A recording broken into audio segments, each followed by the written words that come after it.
the Space Force. Welcome back. This is how bad and corrupt our justice system is. Ex-police force, ex-cop in the police force, killed 2 teenagers in self-defense for trying to steal his car. But now he's going to jail for 54 years in prison for self-defense. I blame the parents, and I blame Obama, Bush, and Biden for how fucked up our justice system is. Because they allow criminals to get free, especially Obama and Biden. Cut the police and everything down, didn't let them do what they need to do. Hold them basically at hostage for doing their own job. I blame them for the shit that turned out to the justice system is. I know a lot of people are going to say, no, I'm being wrong. No. When Obama and Biden was in office, the justice system was fucked up. Criminals walked free. Pedophiles can do what they want to do to little kids, and nothing was done to them. We basically hold hostage by our own government. Now, our own police officers can't defend their own homes. So what's the really fucking point about anything? Here this cop was doing his job, defending himself because of these 2 armed robbed thugs think it's okay to steal cars. I'm sorry. Anybody in their right mind has the right to defend their property and their self. Somebody try to break in your home with a gun, you have the right to kill their asses. Simple as that. Same thing with a car. You get in a car and someone try to break in, you have the right to defend yourself. I don't give a damn about, oh, da-da-da-da. No. Okay? They knew what they were doing. They done the shit. Now they want to make the victims feel sorry for what they did. No. He had the right. He should smoke those 2 asses.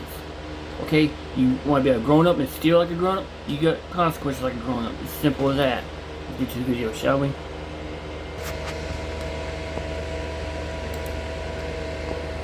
Gave chase. In all, he fired 11 bullets. That night, my friend and I made a mistake. We took a car that didn't belong to us. I'm not proud of that. And no matter what we did that night, I didn't deserve to be shot, and Xavier did not deserve to die. I do not feel sorry for the teenagers who got killed in this situation. Why, Brandon? Because you had no business stealing somebody's car. All right, y'all, this is why I just absolutely love Ground Out News, and I say it all the time. I wish I'd have thought of this idea first, because it's absolutely brilliant, and you can't find it anywhere. The news is always biased, but how do you know which news outlets are preaching what, or which ones are leaning left or right? But that's why Ground Out News show you exactly. When you look at the articles that are here, you can see the majority of the articles that are written are blue, because these are left-leaning. 67% is left-leaning. You can see that with any topic, any article that you look up.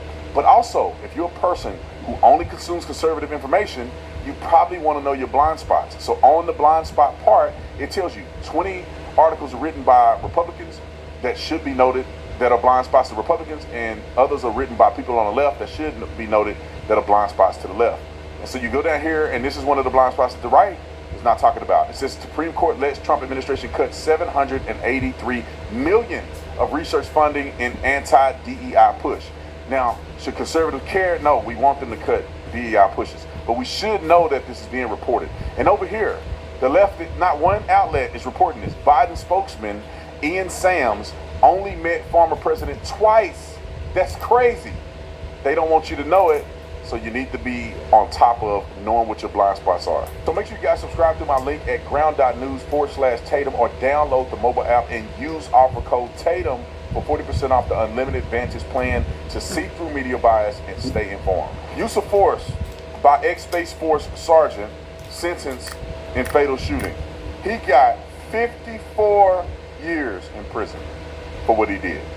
Now let me say this, because y'all know I'm a law and order guy. The law is the law.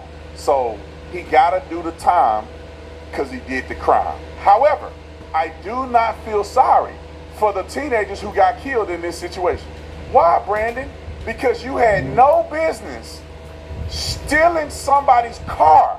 2 wrongs can be wrong at the same time. You can't shoot people while they're fleeing and while they're running. You can't just let your emotions get the best of you. I know it ticks you off when somebody steals something you work hard for, but as a criminal, you can't act like your life is gonna be secured because you commit the crime and nobody can shoot at you. You get a person who had enough of it, you're going to be dead. And 54 years in prison, plus he probably get out for good behavior at some point. Ain't worth your life, is it? All right, now listen to the news report on this topic. And this was absolutely crazy. Roll the clip. We're going to continue now with our other news coverage of the day, including some breaking news. A man who shot 2 teens who had tried to steal his car, killing one of them, learned that he will spend the next 54 years in prison. Thanks for joining us tonight, by the way. I'm Jennifer Nichols. And I'm Sam Shocker. Earlier this summer, a jury convicted or sure of second-degree murder and attempted second-degree murder. He chased and shot at the unarmed boys as they drove away and kept firing after they jumped out of the vehicle and ran. Kevin Vaughn from our 9 News Investigates team was in court today. He joins us now from Brighton. This sentence, Kevin, is right about in the middle of what could have happened today, right? Jenny and Sam, that's exactly right. The judge had to sentence Orest Scher to at least 26 years in prison. She could have sentenced him to as much as 80. In the end, she settled on 54 years, and the upshot of that means that the earliest he could be eligible for parole is when he's about 70 years old. Xavier Kirk was 14, another boy 13, the night they tried to steal a car. Scher, a decorated Army veteran and an officer in the Space Force, gave chase. In all, he fired 11 bullets. Kirk died at the scene. The other boy suffered serious injuries. Before passing the sentence, Judge Karen Datz heard from Xavier Kirk's family and friends and from the man who killed him. I just can't believe we're here under the circumstance. What Mr. Scher did to my son and his friend, to chase them down and execute them over a car that they didn't even take, is ludicrous. Is ludicrous. This is my first time that I ever trust the court correctly, and I want my first words to be, I am sorry. For the events that occurred that night, for the pain, for the grief and trauma that have followed, and for the impact that my case had on so many lives. A prosecutor also read a letter to the judge from that other boy that was wounded, shot in the back, and survived. He apologized for what he and Kirk were doing that night, trying to steal cars. But he also said that he didn't believe that they deserved to have been essentially hunted down and shot.